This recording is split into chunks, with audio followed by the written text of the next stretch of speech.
sure he's genuine.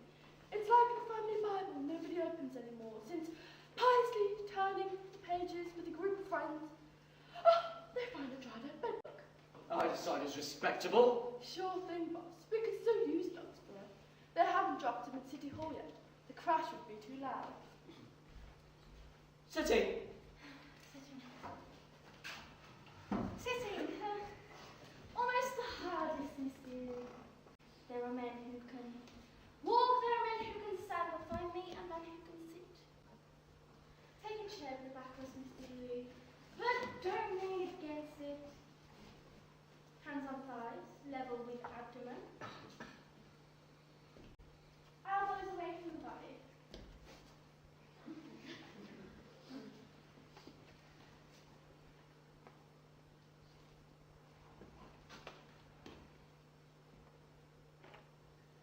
How long can you sit like that, Miss Deary? As long as I please. Then everything is perfect, Miss Deary.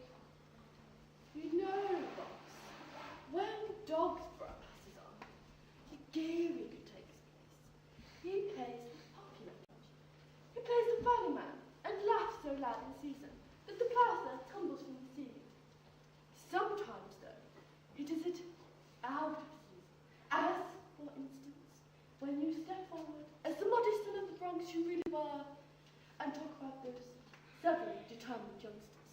Then he laughs. The plaster tumbles from the ceiling. Don't tell him I said so, or he'll think I've got it in for you. But maybe you could stop him collecting hats. What kind of hats? The hats of people he's robbed out, and running around with them in public.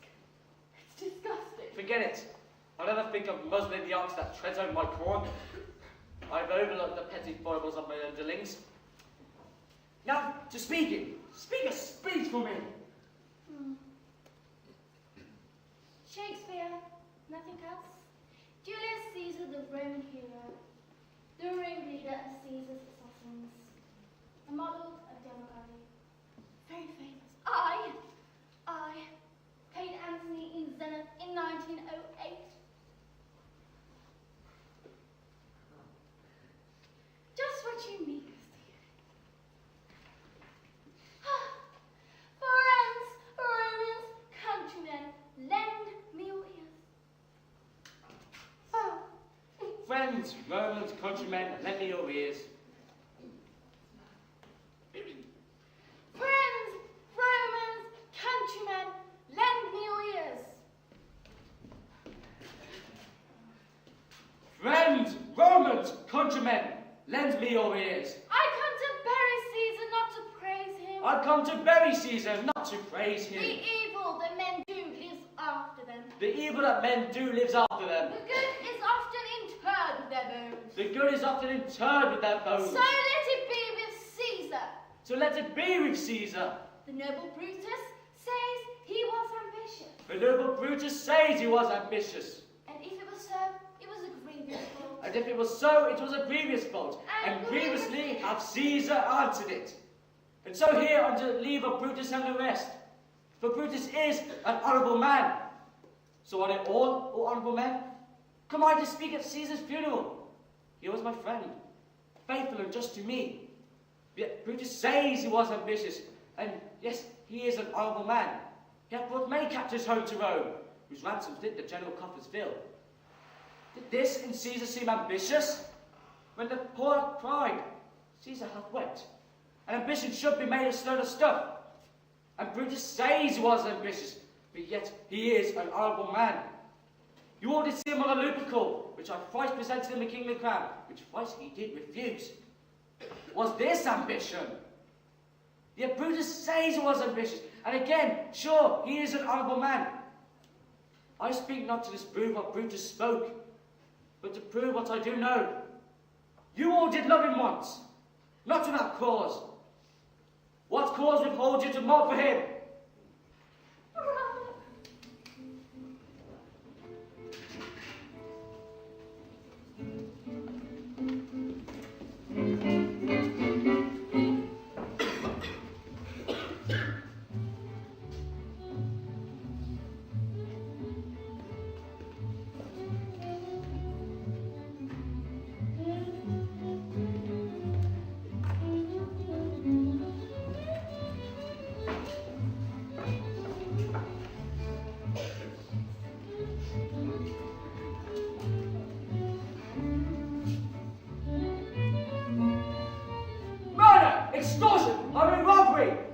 and smudging on our city streets.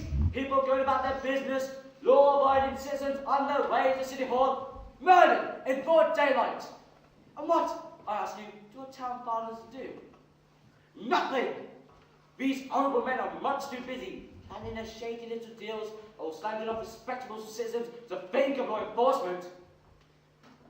In short, chaos is rampant. If everybody can do what he pleases, if dog can eat dog without a second thought, then I call it chaos. Look, suppose I'm sitting peacefully in my little store, or driving my cauliflower truck, and somebody comes barging into my shop not so peacefully, hands up, or with his gun punctures my tyres. Then under such conditions, peace is unthinkable. But once I know the score, once I recognise that men are not innocent lambs, then I've got to find a way to stop these men from smashing up my shop and making me, when it suits them, hold them up and keep them off, when I can be using my hands for more important things, such as counting pickles. For such is man, who will never put aside his hardware, save for love of virtue, or to gain praise of silver tongues of City Hall. If I don't shoot the other fellow ill, that's logic. All right. Now you'll ask, what's to be done?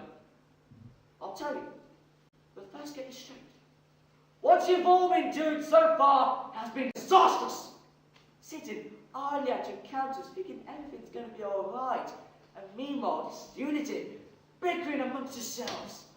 Well, you should be mustering a strong defence force to shield yourselves from the gangsters' depredations. No! I said it's going to go on! The first thing that's needed is unity. Second, sacrifices. What sacrifices, you may ask? Are we to part with 30 cents on every dollar for their protection? No, nothing doing. If protection was free of charge, then yes, we'd be all for it. But my dear vegetable dealers, things are not so simple. Only death is free! Everything else costs money! Life is like that. And because things won't be any different around here, these men and I, who are more outside, have resolved to offer you protection. But, to show you that we need to operate on solid business principles, we've asked our partner here, Mr. Clark, the wholesaler, whom you all know, to address you all.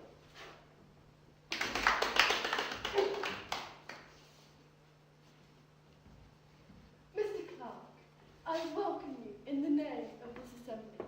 Mr. Huey is proud to see the Cauliflower Trust supporting his initiative. I thank you, Mr. Clark. We of the Cauliflower Trust observe, ladies and gentlemen, with consternation, how difficult it is getting for you vegetable dealers to sell your wares. Because, I hear you say, they're too expensive. Yes, but why are they expensive? It is because our packers and teamsters, pushed by outside agitators, want more and more. And that's what Mr. Huey and Mr. Huey's friends will put an end to. But if the little man gets less and less, how is he going to buy our vegetables? Your question is a good one, sir. I'll tell you the answer. Like it or not, this modern world of ours is inconceivable without the working man if only a customer. I've always insisted that honest work is no disgrace. Far from it. It's constructive but conducive to profits. As an individual, the working man has all my sympathy. But it's only when he bands together, when he presumes to meddle in affairs that's beyond his understanding, such as profit, wages, etc., that I say, watch your step, brother. A worker is somebody who works. Remember that. But if you strike, if you stop working, then you're not a worker anymore. You are then a menace to society. That's where I step in. However, to convince you that we mean to operate, that everything else is open and broad here, let me call your attention to a present here of a man well known, whom I trust everybody for his sterling honesty and incorruptible morality. His name is Dogsborough. Mr. Dogsborough.